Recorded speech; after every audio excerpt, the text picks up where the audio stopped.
I cannot tell you how significant this new development is. Meghan Markle wanted to find freedom in Hollywood. Unfortunately, all she's discovered is failure. Well, it's finally happened. Meghan Markle, once hailed as Hollywood's next big comeback story, has reportedly been dropped by WME, one of the most powerful agencies in the world. As many of you may know, in a previous life, I was a showbiz correspondent. I know the entertainment industry and how Hollywood works like the back of my hand. And if you're a big star, being axed by William Morris Endeavour, or WME, the showbiz agency run by the Hollywood legend Ari Emanuel, the guy who the entire Entourage comedy series was based on, is usually the end. It means you're finished. You're out. They want nothing to do with you. And while I'm going to explain to you exactly how Meghan and Archewell and the Sussex team are trying to get around the fact that, oh, we're still doing a little bit of work with these guys, I cannot stress to you how much this means her Hollywood career is done. Finished. Finito. And also, can I just say, how stupid is this woman? You don't have a diva strop around Ari Emanuel or his key lieutenants, because they are the people who are trying to turn around this show for you. So if you haven't caught up with the news that was broken by Page 6 in the New York Post last night, I'm going to talk you through it now. Hollywood buzzing that WME dropped Meghan Markle, and the story reads, what a royal pain. Meghan Markle has been dropped by WME, multiple sources tell Page 6, after months of speculation about her relationship with the top Hollywood agency. But the agency denies it has given the star the royal flush and says it is still working with her. So let me just explain that for 1 second. Effectively, WME, I believe, are no longer working with Meghan Markle as an individual talent. How they're trying to get around this from a PR perspective is to say, oh, but we're still going to team up on projects with Archewell. Doesn't matter. Doesn't matter. Archewell is nothing. Meghan spends an hour a week on Archewell. So this is her personal agent walking away. Back to the New York Post now. And not just any agent. We're talking about Ari Emanuel, the real-life inspiration behind Entourage's Ari Gold, walking away from her. Today, we're diving deep into what really went down. We're told that the Duchess of Sussex has not held any meetings with the agency's Uber power broker, Ari Emanuel, since January last year, though she is believed to have met with her day-to-day agents. Now, that's really odd. Okay, that is really, really odd, because when Meghan signed this deal with WME, the whole idea is that the one man in Hollywood who could turn it around for her was Ari Emanuel. This is the guy who can turn around any failed career. This is a guy who can effectively call up a studio head and say, do me a favor. And the fact that even he has not been able to make it work for Duchess Difficult is quite something. The New York Post quotes an industry insider saying that Meghan Markle was let go because she was too demanding and difficult to work with. And my goodness, what a character flaw. What a serious character flaw this woman has. When do you not learn your lesson? You're subjected to a bullying investigation at Buckingham Palace because your treatment of staff was so appalling. The late Queen Elizabeth II even had to get involved. That's your first lesson. Then you move to Hollywood and you start treating your staff at Archewell just as terribly. And no longer are they able to say, oh, there's just a little cultural difference. You know, Meghan's very American. Because all of the people working for her are American. And they don't like the bullying, to the point where some of them are in rehab, some of them are undergoing mental health treatment, and even publications like Vanity Fair and Hollywood Reporter promote the truth, which is that she is a dictator in high heels. But, and this is the big but, when do you not learn that WME and Ari Emanuel are different? You just fake it around them. She's an actress, but she cannot do that. Back to the New York Post. They report it is unclear exactly when she was dropped, though WME insists it is still working with her. WME continues to represent Meghan, and Archewell said a rep. But this is where you get to the truth. The paper reports indeed sources said the agency is still working on some of her projects for Archewell, the foundation she runs with her husband, Prince Harry. Here's where things get really mortifying. Seriously, who does this woman think she is? The New York Post reports, in addition to this, we hear that Markle had an outburst in January 2024, right after the holidays, when the Duchess demanded a meeting and expected decks and plans, though it was unclear if this was for herself or Archewell. This led to a dispute and, quote, Ari was done with her. That's the insider speaking to the New York Post. The incident was confirmed by another source. Now, the background to this, of course, is that Markle had only signed with the agency in April 2023. She was being looked after personally by Emmanuel, as well as Brad Slater, described as a big gun who represents The Rock, you know, The Rock, and Jill Smoller, who also represents Serena Williams. So you can see how this all happens. Serena Williams calls up her agent and says, "You've got to help my friend. There's all this racism going on. The media are so awful to her. All she needs is WME and everything is going to be okay." Serena Williams has learned her lesson. Do not recommend Meghan Markle to anyone, because all Meghan Markle has brought to WME and Ari Emanuel is embarrassment, humiliation, and diva strops.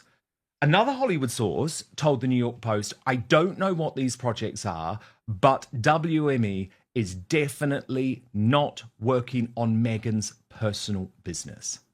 What insiders are saying, and whether this marks the official end of Meghan's Hollywood dream. So here's the bombshell. According to page 6 in the New York Post, Meghan Markle has been quietly dropped as a personal client by WME just a year after signing with them. Now, this is a complete professional disaster and a personal disaster, actually, for Meghan Markle, because it comes at the most critical juncture in her post-royal career. The launch of With Love Meghan next week is her final chance. But actually, she's already sort of blown it, because she's had to change the name of her brand. She couldn't find a chief executive for her company, so she's done it all herself. And there's no product ready to launch. As I've said in the past, if this were an apprentice task, Meghan would be fired in episode 1. So it's all gone incredibly badly. And what you're going to see over the next few days is a lot of spin. The spin cycle will run through Meghan's usual favoured publications. So you'll see Us Weekly, you'll see People Magazine, you'll see Town and Country, you'll see Harper's Bazaar. They're all going to say nothing to see here, everything's fine with WME. But trust me, it's over. Ari Emanuel is allowing her to save face, but he is no longer working with Meghan Markle, and that signals the end of her Hollywood career. Let me bring in Prince Harry's biographer now, our royal mastermind, Angela Levin. Angela, despite the denials, this is a complete bombshell of a story from the New York Post. I know the authors behind it. They're incredibly connected in Hollywood. There's no way they would write the story unless it was sourced through multiple people who know what's going on. And the thing that I think I found most shocking, Angela, is she can't even control her temper and her outbursts and her diva strops around the most important people in her career. Well, you have to decide who you have to behave with, no matter what you're feeling. And the people who you can perhaps snap at or not be so kind, but you have to know that the person who's got loads of money and is very, very highly respected, everybody knows them, that you can't behave badly. But I think she feels that the way she will really prove how strong she is to be a diva. But actually, it doesn't last, really. I mean, big operations aren't interested in somebody who wants to show that she can scream and shout and make them feel awful. But what's one of the troubles with Meghan is that she's been very good at making people feel undermined and awful and lose their sort of sense of self. But it doesn't work with a company like this. And I think she doesn't realize that. And if you actually expanded out that she went to the most respected monarchy in the world, she was unbelievably lucky, yet she wouldn't make any sort of communication with that would really work. She wanted it all her way. She said, told lies about the royal family. She was very rude to the Queen, from jumping into the car before her and to sort of say, as if to say, oh, I'm more important than you, and going back from trying to go in front of the other William, because he's better, hierarchy is him first and then Harry and her. But now it's not that way. But she couldn't even wait for that. I saw aides moving her and Harry back because she was actually walking ahead because she didn't want to go behind someone. Well, it's not such a big deal to go behind somebody, but she has to have it her way. So now she's getting real trouble, because if someone like this doesn't really want her, then nobody will want her. This wasn't supposed to happen. Signing with Ari Emanuel was her golden ticket, the man who could pick up the phone and revive careers overnight. But now, sources say he wants nothing to do with her. Why? People who don't know, Angela, WME, they represent everyone, right? And they represent these big names for years and years and years. So, I mean, look, I could reel off a whole load of names, but, you're talking about Ben Affleck, Matt Damon, Whoopi Goldberg, Jake Gyllenhaal, Kate Hudson, Hugh Jackman, Sienna Miller, Denzel Washington, Michelle Williams. Not to mention, by the way, the power brokers behind the scenes. They represent authors and producers. I mean, once you're in with WME, you are set. It's like this cartel which sort of runs Hollywood in a way.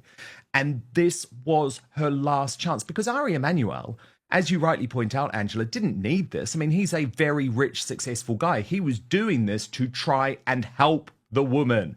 And he certainly took her on at a time when her career was already on a downward trajectory. She'd been dumped by Spotify, described as an effing grifter by Bill Simmons. She was flopping on Netflix, who hadn't wanted to go ahead with her projects, but she had a chance. She had a chance to turn it around. And because of her terrible behavior, she's blown it. And how often, Angela, can she deny these stories? Because here's another example of a diva strop. What's she going to blame this one on, Angela? Racism? Well, yes, I mean, she can find any old saying, but I think now she's not doing it so much herself. She's giving it to a load of people who will offer something. This one who said, Harry is a true partner. He's happy that Meghan is sharing this part of herself again, inspiring people with beautiful ideas and her greatest passions. Oh, come off it. I mean, that's a nonsense. There's a load of these where people are saying that she's absolutely remarkable. She's an extraordinary woman. And it doesn't make any sense. It's a waste of time. But I always feel that she's sent around a few of her pals to go around and say something very, very positive about her. And we've seen that grow and grow. Sometimes there's the odd person doing it, and now there seems to be masses of people going around. But with Meghan, she's never nice or very nice or quite nice, or really, often she's very nice. She's perfect. She's wonderful. She's beyond anything anyone can imagine. So straight away it's nonsense, because none of us can reach that comment. Exactly. She's a flawed individual, but we're all flawed individuals. The difference, as you point out, is that she always claims it's someone else's fault. Always. It was the late Queen's fault, Angela, wasn't it? And now it's going to no doubt be Ari Emanuel's fault somehow. But eventually, everyone knows her game. She has been found out. That is the reality here. And it really does feel like it's only Netflix now that continue to stand by her. And the biggest test for that comes in just a few days' time. When you have such an important launch, Angela, in Hollywood, you want your team behind you. You want your team united. And instead, she's clearly got everyone in WME thinking, goodness me, we're going to have to go and join the Sussex Survivors Club as well, which is, can I just say, Angela, growing by the day, getting bigger by the day. And actually, the people in that Sussex Survivors Club are all very successful in their own right. They are not the problem. She is the problem. The question is, when will Prince Harry actually realise this is all going so badly wrong? And he almost needs to step in. Reports claim Meghan was difficult to work with, made diva demands, and failed to deliver anything of value. So, where does Meghan Markle go from here? Hollywood's done, Spotify's done, WME's done, even the media's starting to move on. Without a powerful agent and with a string of failed ventures, this may be the final curtain for Meghan's career as a mainstream star. Will she pivot to reality TV, another rebrand, or fade quietly into irrelevance? Let me know what you think in the comments. Has Meghan run out of second chances, or is there still one move left on the board? Give this video a like if you enjoyed the breakdown, subscribe for more uncensored media analysis, and I'll see you in the next one.